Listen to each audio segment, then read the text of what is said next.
শবে বরাতে আমরা কি আমল করব? শবে বরাতের রাতে আমরা নামাজটা আদায় করব কেমনে, কোন নিয়মে আদায় করব? আল্লাহর হাবিব বলেছেন শবে বরাতে আল্লাহ তাআলা তার সমস্ত বান্দাকে সাধারণভাবে ক্ষমা ঘোষণা করে দেন। দুই ধরনের ব্যক্তি আছে এমন যাদেরকে আল্লাহ তাআলা শবে বরাতেও মাফ করেন না। নাম্বার 1, ইল্লা লিমুশরিকিন আও মুশাহিন। এক হচ্ছে সেই বান্দা যে আল্লাহর সঙ্গে শিরিক করে। 2 নাম্বার হলো সেই বান্দা যে বান্দা তার আত্মার ভেতরে অপর ভাইয়ের জন্য বিদ্বেষ পোষণ করে। অতএব আমাদের অন্তরে শিরিক থাকবে না, বিদ্বেষ থাকবে না।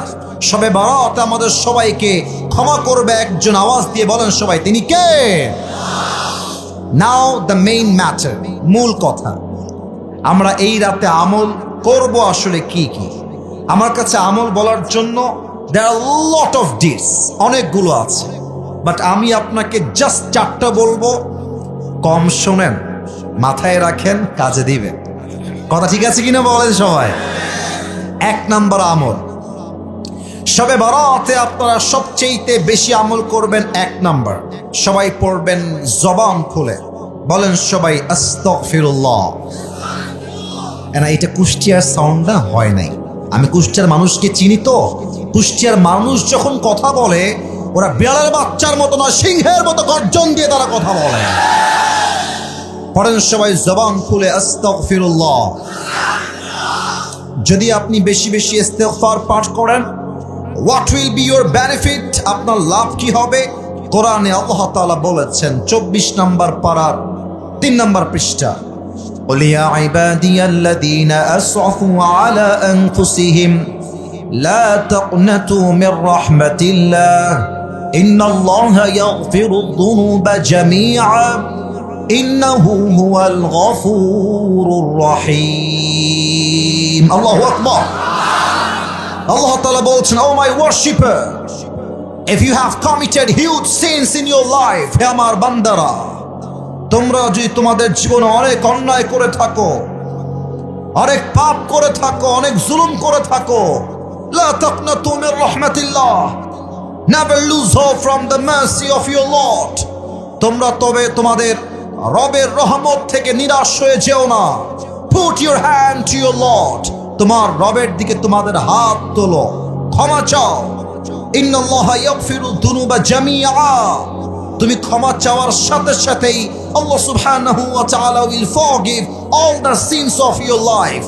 বান্দা ক্ষমা চাইতে দেরি হয়, আল্লাহ ক্ষমা করতে দেরি হয় না। 1 নাম্বার, সবাই পড়বেন বেশি বেশি ইস্তেগফার। একবার সবাই প্র্যাকটিস শুরু, আমার সঙ্গে ট্রাই করেন। সবাই পড়েন আস্তাগফিরুল্লাহ। আচ্ছা, এখানে এমন কেউ কি আছেন যার জীবনে কোনো গুনাহ নাই? এরকম কেউ কি আছে? আছে, আছে।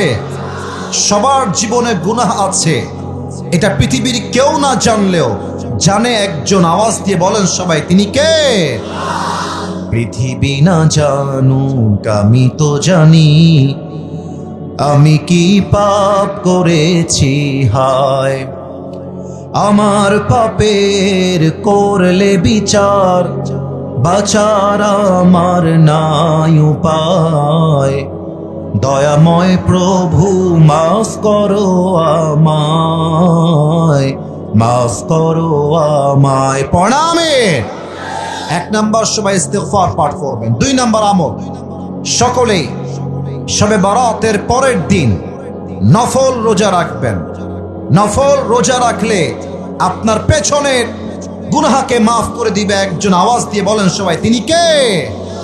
3 নম্বর আমল, সকলেই শবে বরাতে বেশি বেশি নফল ইবাদত করবেন। নফল ইবাদত হতে পারে জিকির। সবাই পড়েন সুবহানাল্লাহ। এত আস্তে না, বলেন সবাই সুবহানাল্লাহ। সকলেই পড়েন আলহামদুলিল্লাহ। সকলেই পড়েন লা ইলাহা ইল্লাল্লাহ। এবার বাঘের বাচ্চার মতো আওয়াজ দিয়ে তাকবীর দিয়ে পাঠ করেন আল্লাহু আকবার।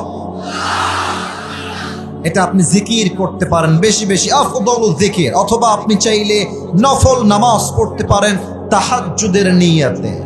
যেই বান্দা তাহাজ্জুদের জায়নামাজে বসে রবের কাছে কান্না করে কোনো কিছু চায়, বান্দার চোখের পানি নাকের ডগায় আসার আগেই আল্লাহ বান্দার দোয়াকে কবুল করে নেয়। সুবহানাল্লাহ।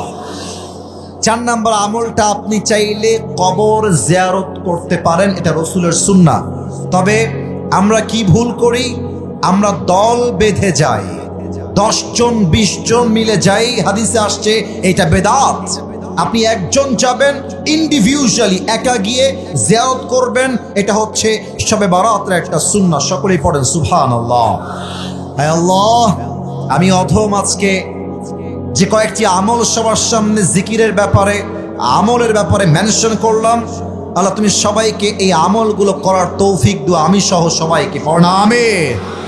আর মাথায় রাখবেন, শবে বারাত কিন্তু হালুয়া খাওয়ার রাত নয়, হালুয়া রুটির রাত। এটা আমাদের সমাজে ট্রেন্ড হয়ে গেছে। শবে বারাত আসলে মা রুটি বানায়, হালুয়া বানায়, সমাজ সবাইকে দেওয়া লাগে। মাথায় রাখবেন, এটার কোনো অস্তিত্ব হাদিসের ভাষ্য মত অনুযায়ী নাই, ঠিক কিনা বলেন? 2 নাম্বার, শবে বারাত আসলেই মাজারে কবরে লাল শালু দেওয়া হয়, লাইটিং করা হয়, এটা স্পষ্ট বেদাত। শবে বারাতে লাইটিং করা, মাজারকে আলোকোজ্জ্বল করা, লাইট দিয়ে পুরো কবরস্থান ভরে ফেলা, এইটা হাদিসে নেই। অতএব মাথায় রাখতে হবে, শবে বারাত আসছে মুক্তির জন্য, বেদাতের জন্য নয়, ঠিক কিনা? আল্লাহ সবাইকে বেদাত মুক্ত শবে বারাত পালন করার তৌফিক দান করুক। পড়েন সবাই আমিন।